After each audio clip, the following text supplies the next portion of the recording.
Enough is enough. We must rein in Washington's reckless spending. I'm Dr. Bob, and that's my prescription.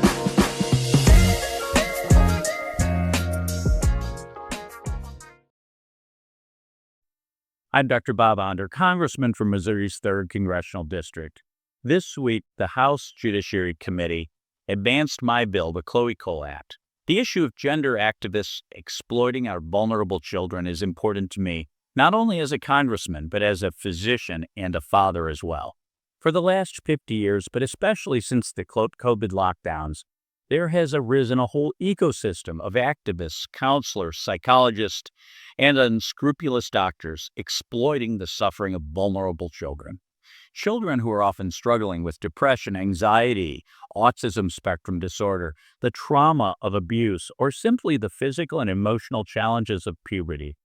These parents are told that if they don't consent to transgender medical procedures on their child will die by suicide.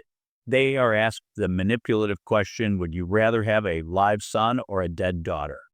In Judiciary Committee, I emphasized how there is little to no credible evidence that chemically or surgically altering a child's body addresses the underlying mental health conditions they're facing. In fact, one of the best studies I've seen on this issue, published by Finnish researchers in the journal Acta Pediatrica, found that serious mental health disorders actually become significantly worse following these procedures. Democrats argued that my bill would be dangerous for gender-confused children, and this statement couldn't have been further from the truth. I became a physician and later a congressman to help people, not harm people. The ancient medical principle is first, do no harm. The Chloe Cole Act simply allows minors and their families, if they've been harmed by sex-rejecting procedures, to hold clinics and doctors accountable and ensure they have adequate time to seek justice. Chloe Cole is one of a growing number of young people who were failed by the very adults who were supposed to protect her. She was placed on puberty blockers, then testosterone, beginning at just age 12. At age 15, she underwent a double mastectomy. Within a year, she deeply regretted those irreversible decisions. Today, she lives with serious health complications because adults allowed a minor to make life-altering medical decisions. Chloe previously stated before the Judiciary Committee that she was never suicidal until after she underwent these procedures. Sadly, her story is not unique. Detransitioners like Chloe across the country have shared experiences of lasting physical and psychological harm, from anxiety and depression to surgical complications, blood clots, bone and endocrine disorders, infertility, and lifelong medical dependence.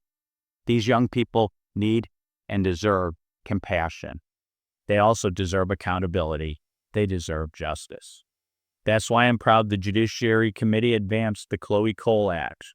This legislation will give victims and their families a private right of action when they've been harmed. This bill represents hope for Chloe, hope for the courageous detransitioners who have shared their stories, and hope for the children this legislation will protect in the future. And hope that common sense can again guide how we care for our nation's children. This week, another one of my bills also passed out of committee. The Less Bureaucracy, Better Child Care for Student Parents Act took an important step forward by advancing through the House Education and Workforce Committee. So what does that bill do? This bill, the Child Access Means Parents in Schools or C-Campus program helps low-income student parents afford college-based childcare while they pursue a college education. Last year, the Department of Education and the Department of Health and Human Services entered into an agreement to transfer the administration of C-Campus over from the Department of Ed to the Department of Health and Human Services. That change makes sense because HHS already oversees some of our nation's largest child care programs, including Head Start and the Child Care and Development Block Grant.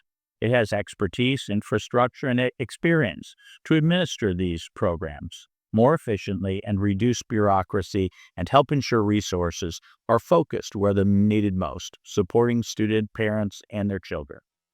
My bill makes that transfer permanent. Right now, child care programs are spread across multiple federal agencies, forcing states and colleges to navigate unnecessary bureaucracy, duplicative paperwork, and overlapping reporting requirements. By placing C-Campus along with other federal child care programs at HHS, we can improve coordination, reduce administrative costs, and make sure the Department of Education can focus on its mission, student education. This is exactly the kind of government reform we should all support. Less bureaucracy, better coordination, and more resources reaching hardworking families trying to get ahead. Well, it's an honor and a privilege to represent Missouri's 3rd District. Thanks for tuning in. I'm Dr. Bob Onder, and that's my prescription.